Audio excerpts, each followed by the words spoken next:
Hello and welcome to Inside Story. I'm Yondan Latu. Health crazes are sweeping Hong Kong as more people appear to be shunning partying at weekends in favor of exercise. Endurance sports like trail running and the triathlon are becoming more popular. But followers of some new fitness fads are ending up injured after pushing themselves past their limit. At the same time, vegan diets and juice fasts have also been the talk of the town. But again, some who try them end up regretting it. This begs the question, can going to extremes in health and fitness actually be bad for you? The health department says 1 in 5 kids are obese. It blames rampant advertising for fast food and snacks and not enough exercise. To make things worse, some parents still stick to the traditional belief that it's good for a child to be fat and white. While schools appear to put minimal effort into teaching kids how to keep fit, healthier lifestyles are blossoming in Hong Kong as extreme sports and alternative eating options have come in vogue. Triathlons, which combine running, cycling and swimming, are the fastest growing and most grueling of Olympic events. Why has the hardcore 3-stage event become so popular? It's a trendy thing to do. It's a very social sport, like bike riding is a very good thing. Rather than just going out and drinking and being unhealthy, anybody can do triathlon at an age group level. We see a lot of guys, very big guys, they come from rugby and they want to do something challenging and they will do a triathlon. Generally, they're not very fast, especially in the beginning, but if they're quite motivated, they're quite driven, and they end up doing okay. Experts say the key to triathlons is having a strategy for each leg. If you're biking with other people in a group, it means that you're not having to push so hard because of wind resistance. So it becomes tactical because obviously if you want to get that benefit, you have to be able to swim very fast and be part of that group. If you can imagine on the bike, sometimes there's a very big group. Nobody wants to be at the front where the work is very hard, so everyone just sits there and does nothing. It's, if you're smart, then you're able to manipulate a group and encourage them to help you. When you get to big races like the Olympic Games or the World Championship, maybe you can have 3 to 6 people from each country. Some of those guys in the team are not even looking to win the race, they're actually there to help the guy that they think can win the race from their team. Children's events have been drawing triathletes as young as 3 years old, but experts warn parents not to set unrealistic limits for them. RISE picks children with potential and designs special youth programs for them to sharpen their technique and improve their performance.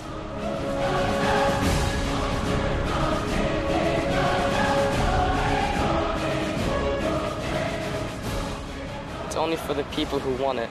If you don't love what you're doing, you're not going to get anywhere. I came from a swimming background. I actually swam for 10 years.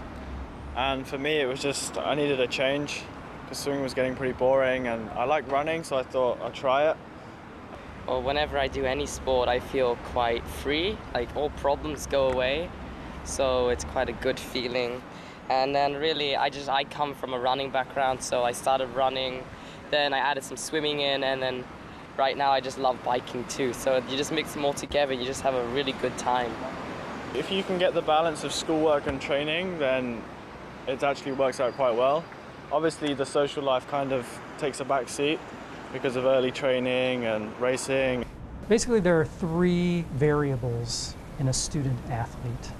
There's school, which I hope would always be at the top. There's social, being able to be with your friends and go out and hang out. And then there's sport. Choose 2. You can't do it all. And that you're training, you're not building up your muscles, you're tearing them down. It's when you rest and recover, it's while you sleep at night. That's when you get the benefit.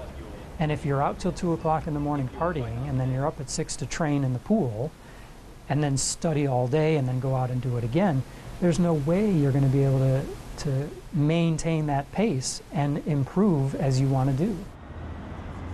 I've spoken to a lot of people who are now employers, and when they see a background like a CV and they see a kid has a background of sport, they're very employable. A, because they have something different from every other applicant, and B, because when you do competitive sport, if you want to be very good at something and you push yourself, you also want to do that when you go to work. But triathlons are merely warm-ups compared to some modern ultramarathons. Some adventurous athletes may try a 6-day trek through a desert or a punishing run in sub-zero temperatures that literally reduces them to a crawl. I had lived in Nicaragua for the last couple of years volunteering, and on that island called Ometepe, there's an ultramarathon they do that is a 70-kilometer survival run with like 30 different obstacles. And it could be anything from, you know, the starting gun goes off at 4 a.m. and you're handed a live chicken and you run with 10 kilometers with a live chicken, and then the police come and put you in handcuffs for stealing a chicken, and then you run 10 kilometers in handcuffs, and then you've got to climb trees and swim in the water and drag and dig. It's just chaos. Marathons used to be the longest distance. Now they have 50K, 100K, 200K. People are, you know, doing their sport but pushing the boundaries of different distances and, you know, doing those races at different speeds. And people are really just trying to test the limits of what a human can do. But there are limits to what people can do, and passing those limits can do more harm than good.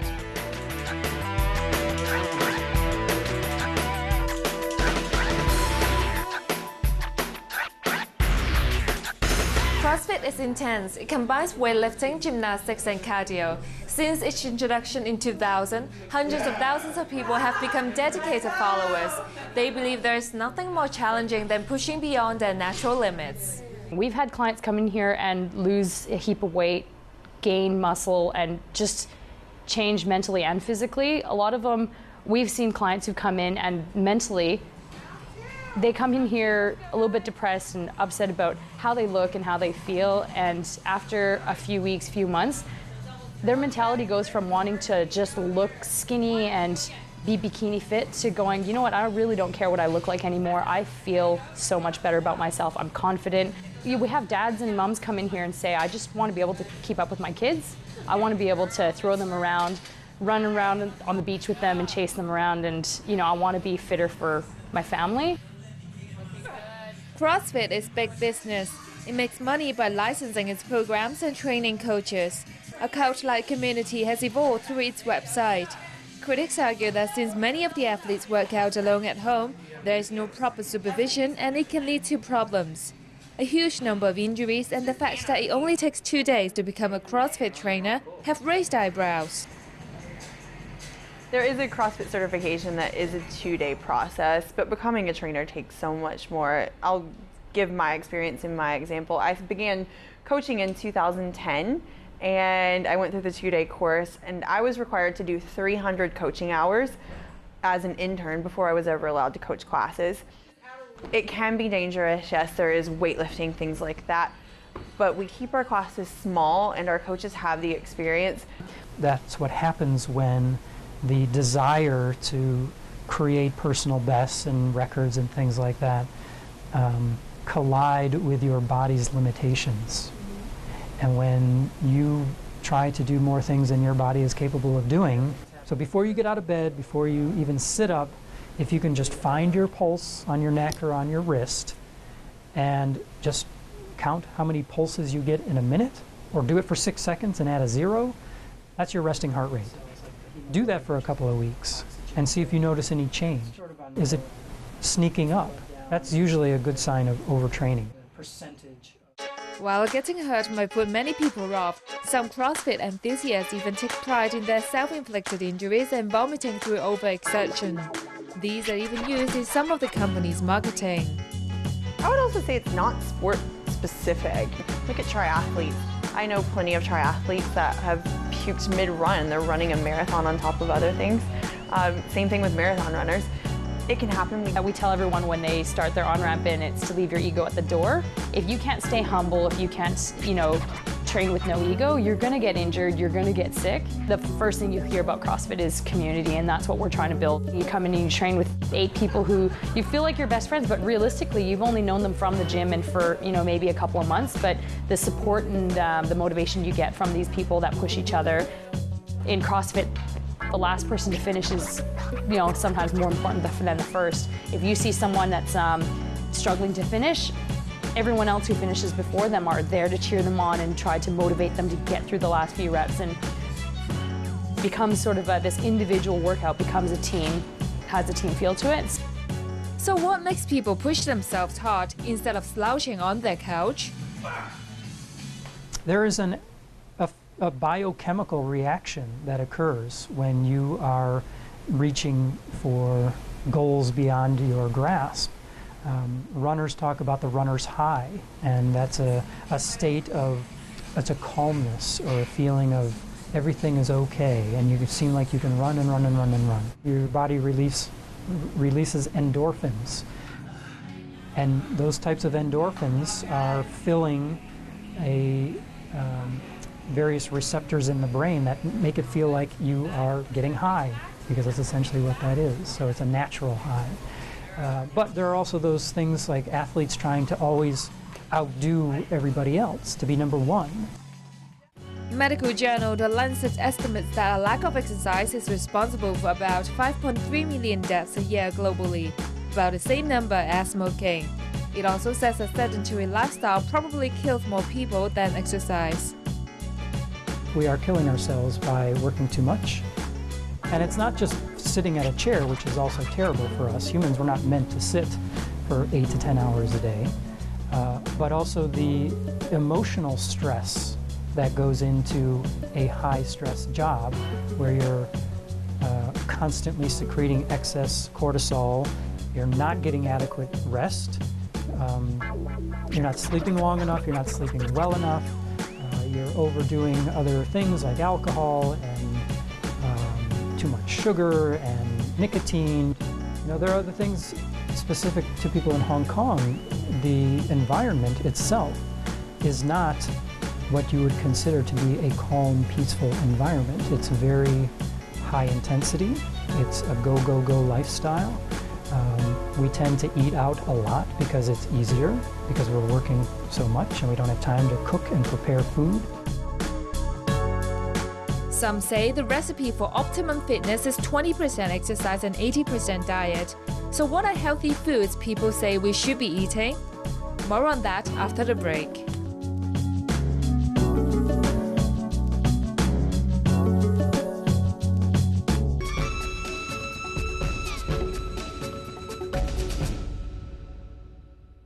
When it comes to health and fitness, many people seem more concerned with their outward appearance more than anything else.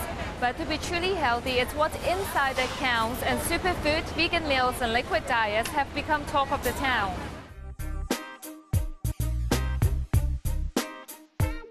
Mana fast slow food is a prime example of how we can run a business that is mostly vegan, but very successful, very busy and very popular.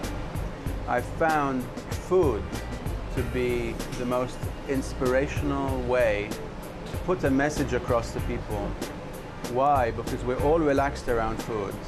We celebrate Chinese New Year with food, Christmas, our birthdays, our parents' birthdays. Every celebration, if you notice, humans do, involves food.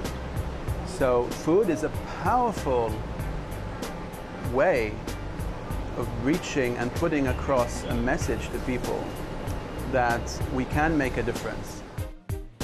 Mana Restaurant uses locally produced food because it believes the less distance and handling produce goes through, the more nutrients it can retain. We have a big demand for local organic vegetables, and we try and take what we can, and we take a lot of it. But because the organic farming infrastructure in Hong Kong is still in its early days, the demand outstrips the supply by far. But we can see a lot more organic farms being created in Hong Kong. There's an exponential growth of organic farms. There's over 500 organic farms in Hong Kong now. And this has just happened in the last 4 or 5 years. This is what the government should be asking. Why is organic farming so popular today? Because people want it. Therefore, we must support it and not try and obstruct it. So today we're going to make our chickpea salad. We offer 5 salads here at Mana, and today we're going to do our chickpea. Beforehand we do our kale, our mixed green, our assorted mixed vegetables, and our quinoa salad. But for the chickpea, it's going to be very high in protein. It's a very good source for that. It's kind of a Southern American style. And we have chickpeas, red beans, cucumbers, red onions, a little chopped coriander, and capers. And what we do is we take our coriander, we take our smoked paprika and add it to our garlic mace that we have here. So it's kind of a smoky flavor. Add that to the chickpeas, almost a meaty quality to it. It's similar. So first we have the chickpeas. Cucumber, coriander, and some of our smoked paprika aioli.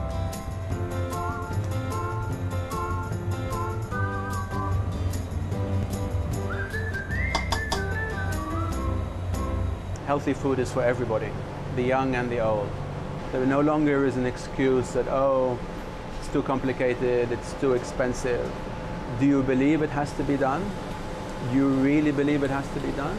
If you do, then you do it. No challenge is too high to overcome. Each year, dozens of diets are unleashed upon the millions of people out there looking for the quickest or tastiest way to stay trim or shed pounds. These self-proclaimed diet gurus say we should switch to meat, ditch gluten, choose raw food or even baby food with military discipline. One top trend is the Paleolithic or caveman diet, which has arguably been around since the dawn of man, but gained newfound fame in the 1960s. It only really grew in popularity in America in the early 2000s. But last year, it was the most searched diet on the internet. Paleo diet is a diet where you eat real food. So avoid processed foods, refined sugars, refined foods, also grains and dairy. The rationale behind it is that we evolved, or every species evolved to have a certain, to thrive on certain foods. And so humans do too. Researchers, they discovered that gorillas in captivity, they started to have die of heart disease and were overweight and all that, and they wondered why that happened. And they also displayed abnormal behavior. They seemed to be depressed and all that. So they were wondering, maybe it's because of the diet. And when you look at the typical zoo diet, they would get animal chow, yogurt, also cereals or grain-based stuff, and just a little bit of vegetables and leaves and all that. So a zoo in, I think, Cleveland, they decided to actually change it. And then the gorillas, they started losing weight. They started behaving normal again. They had much better the blood lipids, so that normalized. Logically, for us, there is also food which makes us sick and which we should try to avoid. Many people who want to go healthy, they don't have to give up as much, so they can still have their meat, and it's even encouraged. They can still have their cooked foods, that's encouraged as well. This is just get rid of all the chemical stuff, the unreal stuff, and try to stick with real foods. The goal is for citizens of the 21st century to go back, way back, and eat the way primitive people did about 2 million years ago. The theory is that the imbalance between the types of food we eat and our bodies might be the reason for modern health problems like diabetes, obesity and heart disease. Because I've been eating it for over 2 years now, and living in Hong Kong where you have grocery stores in the vicinity and all that, and now you have more and more health shops as well, and more restaurants which are trying to accommodate all the more health conscious people. It's getting easier that way. Because I had allergies, I also would have rashes, and those disappeared. Also, sometimes when it would be hot and everything, I would break out. Also, that was gone. So that's a nice side effect. What I spend on food, I save on cosmetics. I've been following paleo diet for maybe about 2 or 3 years now. I started off as a raw vegan, but then it wasn't nutritionally sufficient for my body's constitution. I feel a lot more energetic, so I don't spend as many hours in the gym like I used to. I used to spend 2.5 hours in the gym, but now I just consume a quarter of a block of butter. And I'm fit, my hair is amazing, I stopped using products on my skin, no makeup, I barely need conditioner. A year after paleo was the top searched diet, it hits bottom in the US news rankings for best diets overall. It complains that any diet that restricts certain food groups while emphasizing others is unbalanced. Others say it may lead to calcium deficiency and includes too many saturated fats from animal proteins. But critics agree it gets one thing right, cutting down processed foods. People are trying to find their own paleo diet, like trying to customize it for themselves. A 40-year-old diabetic who sits at the desk for 6 hours in front of the computer, and then you have the 20-year-old rugby player. And it's like, of course, even so, even side by side, they can't have the same diet. They can't even have the same paleo diet. Probably the 20-year-old can still have a cheat day, eat a bunch of cheesecake for the weekend, while the other shouldn't. Juicing is another hot trend that's proving big business. Magazines are filled with celebrities clutching terrifying green concoctions that are supposed to be good for you.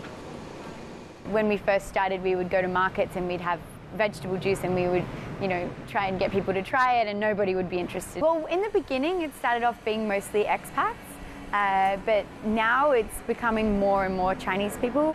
The Juice Cleanse program is designed to give your digestive system a break. So not having to work on all of these toxins and expelling them, and frees up all this extra energy for cleansing and detoxification inside. So then you're flooding your body with nutrients from just raw fruits and vegetables. So and when you press it and it's in juice, it's in its most highly absorbable form for your body. Inside our body, there's an amazing organ called liver, actually removes the harmful substance such as the drugs that we take or alcohol or even the toxics that we produce throughout our metabolism inside our body. Liver can actually remove this substance for us if you have a healthy liver. But what can harm our liver is by drinking too much of the alcohol and being overweight as well, because that can contribute to alcoholic type of liver disease or the fatty liver. Generally people do it once a month, but again it depends on the person. It depends how toxic they are, how much they drink and how much meat they might eat, or their whole lifestyle. I don't recommend it for a prolonged period of time, and I personally think that one person cannot tolerate it for a whole month just on a juice diet and nothing else to eat. I don't think it's sustainable. When somebody's looking for achieving a wellness, like to improve the overall health and to lose weight, you need to find a way to make sure it's sustainable. Now, losing weight itself is not so difficult, I would say, according to my personal experience, but how you're going to maintain your ideal body weight is difficult, because that involves a lot of changes, healthy changes in your dietary habits as well as lifestyle habit, and that really needs a lot of effort and motivation to do so. Some say we are the wrong harshest critics. We may be perfectly healthy but still yearn for six-packs or tight tummies. While there's nothing wrong with that, we shouldn't let our minds control us. Some say the path to becoming at ease with ourselves starts with eating the right stuff. But once they realize that, oh, I'm feeling better, my skin is clearer, I'm happier, I'm lighter, oh, wow. And then something starts to awaken in them, and they reach out to something more. Oh, maybe I should try Tai Chi, or maybe I should try Qigong. Maybe I should look into more alternative ways of medicine instead of taking drugs. Maybe I should eat more organic food. So that's the beginning. That's all for this edition of Inside Story. If you have any comments or suggestions, email us at insidestory@atv.com.hk. We'd like to hear from you. I'm Yondan Latu. Thanks for watching.